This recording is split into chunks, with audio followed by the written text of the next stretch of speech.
Yang dituntut oleh Quran bukan sisi peradaban dulu, bukan teknologi dulu, bukan yang lain dulu. Kata Quran, buktikan dulu keimanan kalian kepada Allah. Kuatkan dulu hubungan kita dengan Allah. Allah yang punya rizki, Allah yang punya materi, Allah yang punya segalanya. Bangun hubungan baik dengan Allah. Bagaimana membangunnya? Buktikan lewat amal saleh. Satu, salat. Wa yuqimunas salat. Pertanyaan pertama saya, mohon maaf teman-teman sekalian, fokus. Amalan apa yang pertama kali Allah turunkan pada umat Nabi SAW di awal-awal masa keislaman? Apa amalannya? Salat. Silakan cek, apakah Allah menurunkan zakat? Belum. Puasa? Belum. Haji? Belum. Apa yang diturunkan? Salat. Salat. Mendapatkan Isra dan Mi'raj, begitu turun perintah salat. Masih di Mekah. Di awal risalah Islam, diturunkan Al-Quran, berdakwah nilai keislaman, membentuk khairah ummah, buktikan keimanan. Bagaimana caranya? Salat. Pelan-pelan. Panggilan salat dalam panggilan azan. Allahu Akbar, Allahu Akbar. Perhatikan ketika Anda dipanggil hayya 'alas shalah, ayo salat, ayo salat. Setelah itu apa? Katakan kepada saya, ayo setelah hayya 'alas shalah apa kalimatnya? Hayya 'alal falah. Tadi falah artinya apa? Sukses dan bahagia. Di ketika Anda dipanggil salat, bukan cuma dipanggil untuk ibadah, tapi salat itu pembuka hubungan Anda dengan Allah untuk meraih predikat khairah ummah. Falah. Di Anda ini bagaimana bisa menaklukkan dunia kalau sholat saja Anda tidak maksimal. Jangan tanyakan ketika Anda ke masjid sandal Anda hilang di masjid. Jangan tanyakan, yang ditanyakan itu kalau sandal Anda tidak pernah ada di masjid. Itu masalahnya. Silakan cek teman-teman sekalian. Jadi maaf, ingin menaklukkan dunia, menaklukkan masjid saja tidak mampu. Anda ingin mendapatkan kebaikan dunia, bangun peradaban, majukan Islam. Allahu Akbar, Allahu Akbar, baru adzan, belum qomat.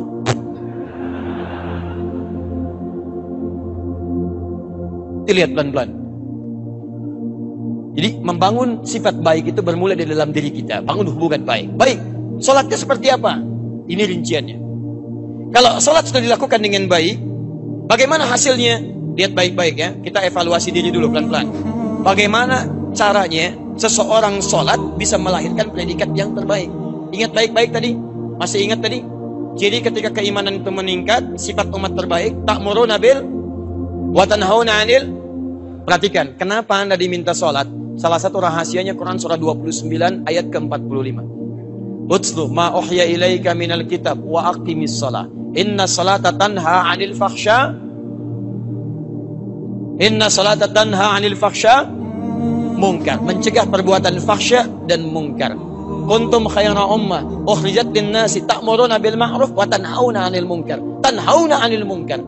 Jadi ketika Anda diminta jadi umat yang terbaik, sifat umat terbaik bisa mencegah kemungkaran. Bagaimana kemungkaran bisa dicegah? Latihan pertamanya, sholat. Di ketika sholat dimintakan untuk ditunaikan oleh kita, sesungguhnya Allah tidak butuh dengan sholat Anda. Semuka langit dan bumi tidak sholat, maaf tidak sujud pada Allah, tidak akan menurunkan status Allah sebagai Tuhan. Tetap Allah Rabbul Alamin. Yang butuh kita.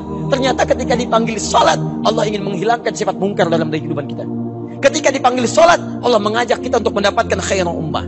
Ketika dipanggil sholat, Allah memberikan falah dalam kehidupan Anda. Hayya 'ala sholat. Kenapa ya Allah? Hayya 'alal falah. Hayya 'ala sholat. Kenapa ya Allah? Tanha 'anil fahsya'i wal munkar. Hayya 'ala sholat. Kenapa ya Allah? Khairah ummah.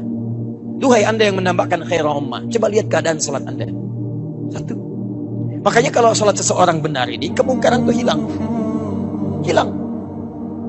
Mungkar itu kebiasaan atau perilaku yang diingkari oleh hati, sikap buruk yang diingkari oleh hati, sumbernya nafsu perut dengan akal. Maaf, berdusta itu mungkar, mencuri itu mungkar, korupsi itu mungkar, berselisih itu mungkar.